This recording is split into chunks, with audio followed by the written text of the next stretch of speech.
This was awesome.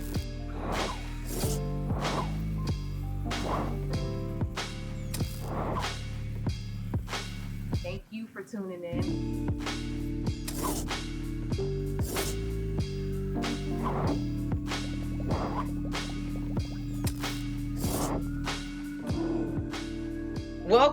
Welcome everyone to another episode of High Low News. Here we love to interview cool and dope people in a community doing things that we need to know about. And today I am so happy to have Raul Moas. Moas, you got it. I keep fucking that up. I'm sorry, Raul. But I am so happy to have you here today. So many people have been telling me to connect with the Knight Foundation and you need to do this and you need to do that. And I was like, let me just talk to the source to figure out what this is all about. And I had a lot of questions and I was like, it would be good to have this conversation as well with, the public and let people learn about the Knight Foundation and what you do there. So I was like, okay, let's get Raul on the line. He Let's cool do people. it. So Raul, tell me, what is the Knight Foundation? What do you guys do over there? Sure. So the Knight Foundation is a classic kind of charitable organization in the classic kind of foundation sense, in that we support individuals and organizations and community that are bringing around social transformation through grant making. We're headquartered in Miami, are kind of just celebrating our 70th anniversary.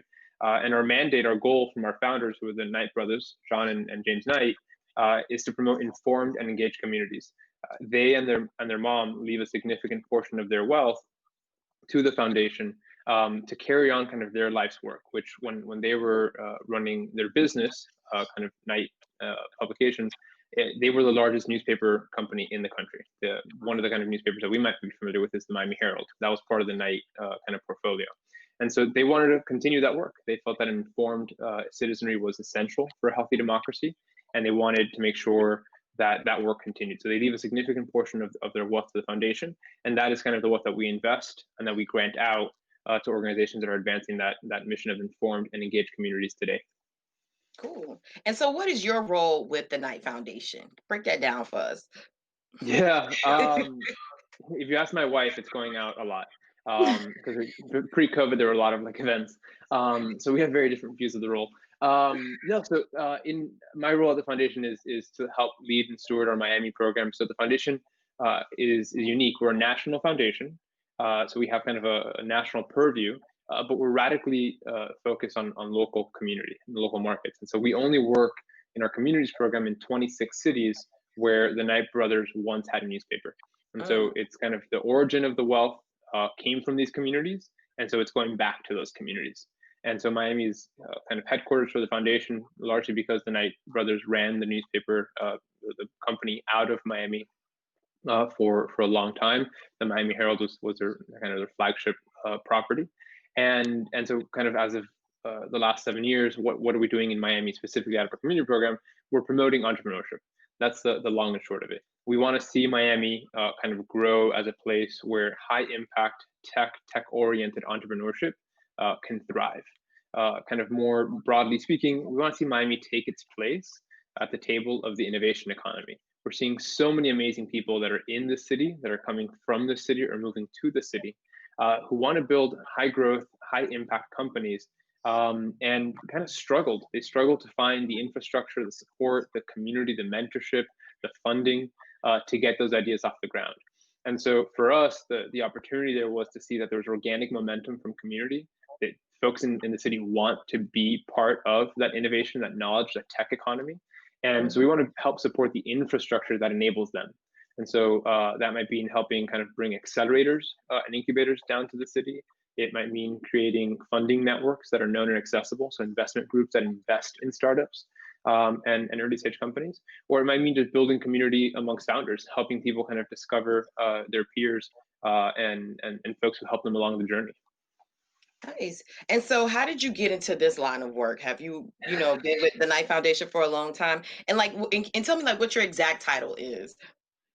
Yeah, so I'm the director of our Miami program, and Mhm. I've been here just over 2 years now. Was not in the cards to kind of have a role or career in philanthropy necessarily. That's not kind of what I grew up with. I'm Cuban American, very much. I think like many other kind of immigrant communities. or growing up in diaspora, um, kind of you hear the stories of what your family sacrificed in Mm-hmm. order for you to have a shot at the American dream. And so when you say something like, I'm going to spend a couple of years doing social entrepreneurship or social impact work, they kind of look at you with like a funky face, like, child, we came so you could be a lawyer. Go do that. Why aren't you a doctor like your brother? Mm. And so yeah, so it wasn't in the card. I'm actually a CPA by trade, Oh because wow. that was kind of one of the 5 kind of pre-approved career tracks that a Cuban son can have. And so it was good. It was great knowledge. I learned a different language that I can apply in a bunch of different industries. But I did a bunch of different things to kind of get here. I'm super type A, and I've had to learn to kind of relinquish control because that's not how life works. And so yeah, I've spent a few years working in angel investing, Mm-hmm. and helping connect amazing founders with amazing entrepreneurs. Sorry, amazing entrepreneurs and amazing investors together. That was Mm-hmm. happening here in Miami. I spent a few years working in and around Cuba, actually, so kind of tapping into my heritage and helping bring around a greater understanding and somewhat reconciliation between the Cuban diaspora and those on the island. Oh And all nice. those things kind of like have built up to be like, hey, like there's a really cool opportunity at night to build forward, right? To build forward the city in a way that I thought was exciting and challenging. And so it was a really unexpected kind of turn, but a very welcomed one. And you're originally from Miami, right? Yeah, born and raised. I've pretty much been here my entire life. There's a small stint in Tallahassee because my wife was doing grad school there, but we don't talk about that. Those were dark times in our lives.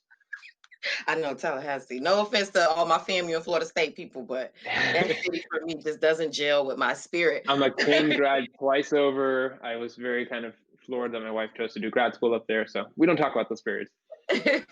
But I found that interesting, when we were talking offline, because a lot of people in who get your position with companies like this, organizations like this, they aren't from Miami, and so or from South Florida. So to me, sometimes it's like, how do you understand the community or really get the nuances? Not that you can't get it, but to me, it's a little bit added flavor, added sauce when you're from, the community. Do you agree, to that? Um, yes and no. I think you're hitting like on a massive question. Hmm. I think there's this like weird dichotomy and paradox. Miami is a very welcoming place conceptually, in the sense that the city is made up of a ton of diasporas. We have a little Haiti, a little Havana, a little Caracas, like a little Hmm. Managua, like just any Yeah, diaspora from the Caribbean, Latin America, can take up kind of a root here and succeed, right? that's In true. in broad sense. So in that sense, like, I think America gives us the label of diverse, melting pot, and a lot. I think that the truth is that we're actually a much more like a mosaic, so a lot of bright, rich, vibrant tiles, but there's really clear grout lines between those tiles, right? Like Yeah. the reason that there is a little Haiti and like this because there's kind of a line that demarcates like who goes in and who goes out. Like I never kind of grew up with my grandparents saying let's go to little Haiti or vice versa, right? And so I think that's the challenge of the city is technically it's there, like the assets are there, the diversity technically is there, but is it cohesive? Do all these different pockets kind of live in harmony? Do they understand each other? And I think that's where you kind of said this question of understanding. I think that's where Miami has a ton of room to grow, a ton of room to grow in Mhm. understanding who's here, who's a Miamian, and what does it mean to be in the city at this moment in time, right? I think a lot of folks from the outside will kind of give us kind of palm trees and Spanish and like Cuban coffee as like the almost like the national symbols of the city. But there's more to it, right? And there's a lot more like things Yeah. that folks don't identify with that. And so I think understanding, I think it's helpful to be part and having spent so much time here. At the same time, I think there's a lot for me to learn about this place and for all of us to learn about this place because I think we are so kind of compartmentalized as a community. Oh, definitely. And that's something that me and my colleagues and friends, we talk about that all the time, like how diverse Miami is, but how segregated it can be. And I like that you said that the Knight Foundation is, one of the initiatives is building community for, and creating infrastructure for people, to cross those lines, to come from, like you said, little Haiti, little Havana, Miami Gardens, Kendall, and all of us, create some type of synergy together. Is that like something that people get funded? Like, how does that work? Because that's what I want to kind of switch gears into like your funding, because like we said before offline, it's like people are like, go to the Knight Foundation and get this money, girl. You doing this, they doing this. And it's like when I went to check in, it's like, well, we're not doing that anymore. And so that was a part of the process, we to like tapping into this grant world. Is like what was being funded maybe last year, 5 years ago, is not being funded today. And so I think that understanding like where your funding is right now today could be helpful for a lot of people too. Totally. Yeah, so in Miami, I think there's two kind of primary ways that Knight supports and advances kind of community change. Both ways kind of are kind of come from our values, come from our mission, but they manifest very differently. So one is the arts.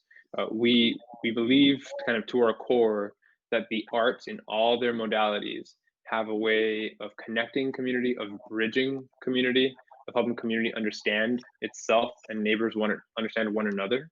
And so whether that's an institution like PAM, for example, the Pres Art Museum, or New World Symphony, or the Arts Center, those are kind of treetop, kind of big arts institutions that are places where community can gather, or whether it's kind of emerging grassroots artists and arts institutions like New Deco Ensemble, O Cinema, O Miami, kind of the poetry festival. There's so much that is happening that is reflective of community and that helps community understand itself and one another, right? And so I think that's one way that Knight is very present in the life of the city and in shaping the life of the city. I think the number more or less in the last 15 years have been about $170 million that Knight has invested in a 15-year period to grow and boost Miami's arts and cultural scene. And I think we're reaping the benefit of it now. You're seeing it now. We just released an interesting kind of study called Community Ties that tries to answer the question of what attaches people to place. Like, what connects you to a city? Like, why would you stay in a city? And in Miami, what was interesting is that we rank way above the national average in terms of how important arts and culture is to us. So more than 55% of folks in the city said that arts and cultural amenities are critically important to them, compared to 44% nationally.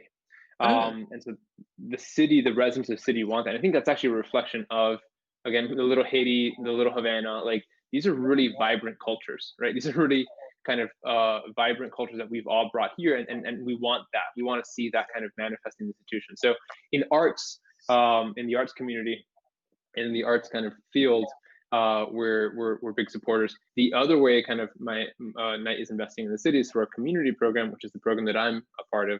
And that one is the one that's focused on entrepreneurship. That one's focused on high impact, high growth, tech oriented entrepreneurship as a way of, again, attaching people to place. What we kept hearing from founders and investors and talent was, hey, we want to be part of the life of the city. We want to be part of Miami's future. We want to shape that future, but we don't know if we can do it here. We think we have to go to California. We think we have to go to New York to do it. And so we've been building the infrastructure, if you will, the assets that help community, particularly entrepreneurs, achieve kind of their goals. And so what does that mean tactically? It means that historically we've funded kind of the watering holes, so the spaces where community gets together, co-working spaces, events, meetups, conferences that bring folks out of the woodworks and build kind of a sense of identity and cohesion. We've funded investment groups, so things like Miami Angels, Black Angels Miami, the Cane Angel Network at things that activate the capital that's already in the city, right? There's a ton of money in Miami, but it's not accessible by everyone. Can we create public kind of on-ramps, public interfaces where folks can say, all right, I know who to go to apply for funding in the way that you would in another kind of city, especially if you have an early stage company. So supporting the activation of capital, getting money off the sidelines and into the hands of entrepreneurs has been a priority for us. And then you ask kind of as of late, what's the focus? Community is key. We think that kind of what keeps people in a place is people, right? It's if you meet somebody else who challenges you and you challenge them and you're helping each other grow and you understand the journey, and I know you kind of know this as an entrepreneur, it's hard and it's lonely and there's really high highs and there's very low lows. And there's times when like even your family might say, what are you doing? Like, are you a masochist? Like, why don't you get a quote unquote real job, or things that Mhm. kind of aren't, they try to be supportive, but they don't understand kind of the way that you're seeing the world, the way that you're seeing opportunity. And so Yeah. kind of our theory of change here, if you will, is like what keeps amazing founders in Miami and succeeding in Miami is other founders. So the community is a critical part of that. So we're always looking for ideas of how we build community, build a tribe. And so folks can say, all right, like, I'm not alone. There's actually other really great founders in town who challenge me, and I can challenge them, and we can grow together and kind of along this journey because we're kind of in the same boat. We're following kind of the same path. Yeah. No, that's what's up. And I'm glad that you were able to break that down for us. And pretty much a lot of people, you guys just need to go on the website, follow the newsletter as I've been doing, and just kind of staying up to date on what's been funded. Just switching gears just slightly, with the death of George Floyd and all, all the racial, division that we've been having in the country. But George Floyd, his death brought to the light like a lot of disparity in black business, black everything. We saw, and we saw organizations coming forth, creating special initiatives to address those concerns. And Miami has a very interesting racial, makeup, as we know. So I wanted to know if Knight Foundation had something like that, or what was their, response to that, civil unrest, and for as black people across, ethnic lines, we're trying to get equity. Did you guys address that in some type of way with funding or programming? Yeah. Yeah. So I think I was chatting with Shelly from Black Girl Ventures recently about some of this, and several other folks in terms of like the really kind of, to use uh, kind of safe for work language, kind of messed up way that we've gotten here, right? Hmm. Because there's a lot of attention now, but what triggered that attention was the culmination of a lot of traumas and tragedies and injustices, right? Yeah. And so it's this kind of, again, paradox of like, kind of, I'm glad you're here, but I'm really upset that it took this long for you to get here, maybe. Yeah. And so yeah, so I think we just like there's that element to it that kind of weighs on everything. From a Knight Foundation perspective, we've been on this journey for some time. About 4 years ago, 5 years ago now, we, for the first time since our founding, kind of changed our value statement and kind of the guiding values of the foundation. And so we originally, kind of the two things that we kind of said we believed in that guided the work was that we believe in informed communities and we believe in engaged communities. And we've added 5 years ago, because our team kind of brought this up, and the board absolutely agreed, and we adopted it as a foundation. We believe in equitable, inclusive, and participatory communities. So those three kind of values now make up, since 5 years ago now, kind of the guiding kind of light and the guiding kind of value set through which we make investments in community. And so I think, like many other kind of communities, Miami has been on a journey, like many other organizations, Knight Foundation has been on a journey to make sure that we live out those values kind of in the day to day, that it's not an afterthought, right? I think I generally struggle with kind of with folks who think of this as like, oh, let's also think of like it's the side dish, right, to Mm, the main course. yeah. I don't think this is a side dish kind of thing, right? Like, this isn't an afterthought. It's not a footnote. It's about being really intentional throughout everything we do. That said, I think there's some really specific things that we've been trying to do specifically out of the Miami program to kind of uplift and create kind of on ramps, particularly for Black Miami, right? And that's a very broad term, and kind of a whole other kind of discussion about who identifies with that and who's part of that. But using kind of the blanket kind of term, if we can, in the way that we use kind of Hispanic Miami as a very blanket term, Yeah. then the really intentional kind of interventions. And so one of the things that we're seeing opportunity in, and striving towards, for example, is supporting a more representative and kind of inclusive, if you will, investor class. And so, does the investor class of the city look like the city, Mm, right? The folks who are investing in startups, do they look like Miami as a whole?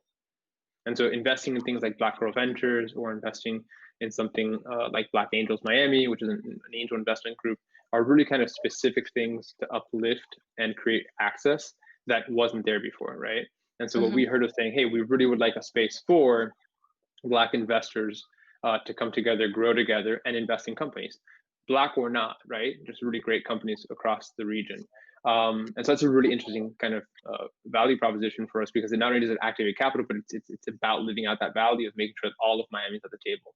And so I think two things. One is like, this has to be part of the ethos. This has to be part of the work in the day to day of everything we do. It can't be an afterthought or side dish.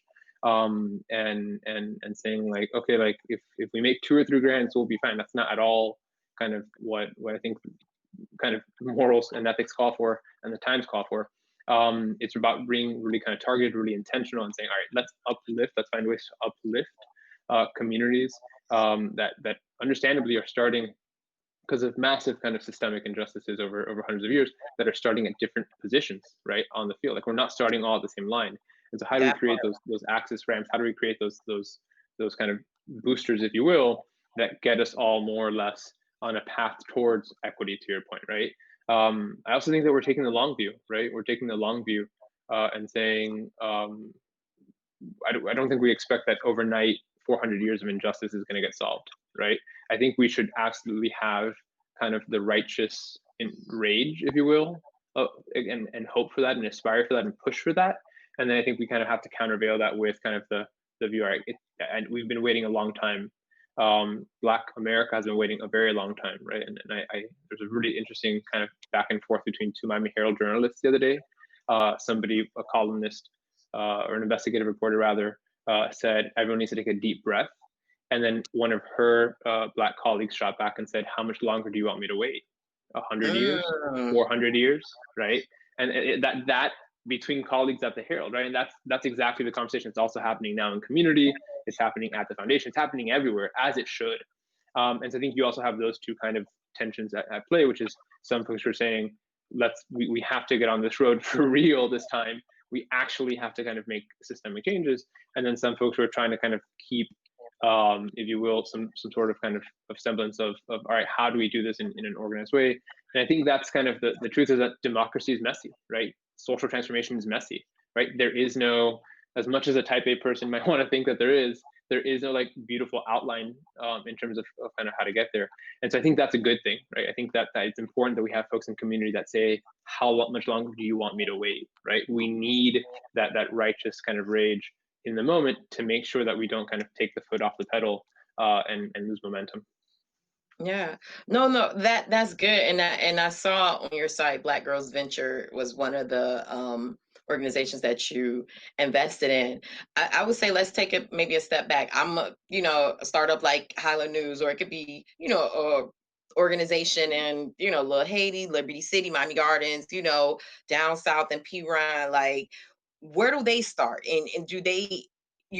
Are we too small to go to the Knight Foundation for funding? Like, because I think that's a part of the misconception. It's like, where do we start? I'm a solopreneur, or I have a small team, but we keep hearing about, oh, this funding is here and they have X amount here, and you go to the website and you're like, okay, where do I fit in this? So where should a small organization, a startup, begin with the Knight Foundation? Like, how does that funding trickle down, especially, like I said, for the Black community? Like, that's been a very big issue with a lot of our businesses. It's like, to get funding, to get that startup, so we can get that, like that, like we said, get a little bit of a head starter in the business world. So where will we start?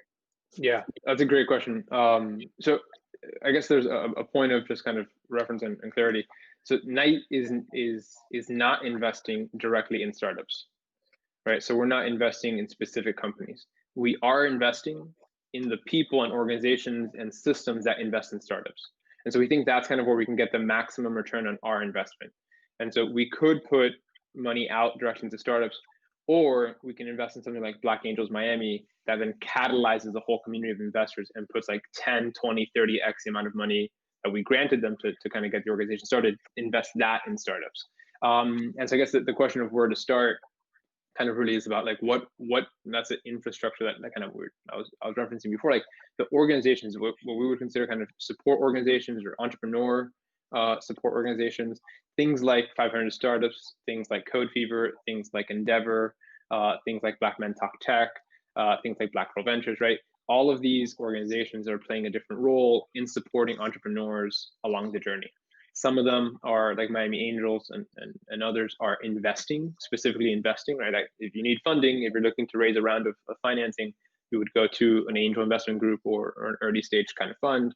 And so we want to see more of those in Miami, and we'll support those folks who are kind of starting those kinds of investment groups, because we know that they're going to kind of just aggregate dollars, they're going to collect dollars, and the ROI is going to be there. Code Fever and a space called Tribe. Felicia Hatcher, Derek Pearson, and Stark Smith Love have an them. amazing, right? Yeah, An she put me amazing on Tonight space. Foundation. Shout out to Say it again? Felicia Hatcher. Yeah, because she's like, you need to, do some research and see what's going on over there. Oh, there you go. Yeah, so she was like my entry point into like figuring out more about Night Foundation. I want to thank you again. Like, this was so dope. I'm excited about this, and hopefully we could do a part 2, or anything coming up with the Night Foundation, or we want to talk about some stuff. You're welcome to come back to High Low News. You're part of the family now. I appreciate that. Thank you. Thank you. Thank you guys for watching. This has been another episode of Can We Talk? High Low News, profiling dope people in the community. Again, thank you, Raul. You guys have a great day.